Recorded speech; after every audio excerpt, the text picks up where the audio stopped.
to a recent paper from the Digital Climate Alliance, data centers are projected to compose up to 9% of U.S. energy's demand by 2030. And I recently heard during an Oregon Clean Energy Task Force meeting that we need reliable grid enhancement technologies to responsibly maintain the pace of advanced computing and innovation. So, Deputy Secretary Turk, what is the Department of Energy doing to make sure that the load growth caused by the expansion of AI and the need for data centers does not exceed the grid capacity?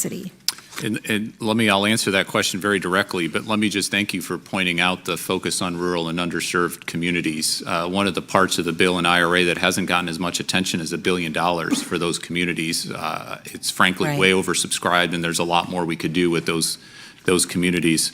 So on AI, you mentioned 9% of electricity demand by 2030. Our latest numbers, which aren't yet public, but we'll put these out here in the next several months, is growing from about 6% of our electricity demand right now coming from data centers. A part of that's AI. It's probably about 15 to 25% or so right now.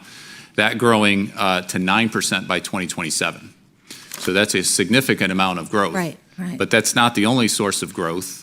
We're seeing growth from all this industrial renaissance that we're seeing across the country, which is just phenomenal from a jobs perspective. We're also seeing growth from electric vehicles and heat pumps.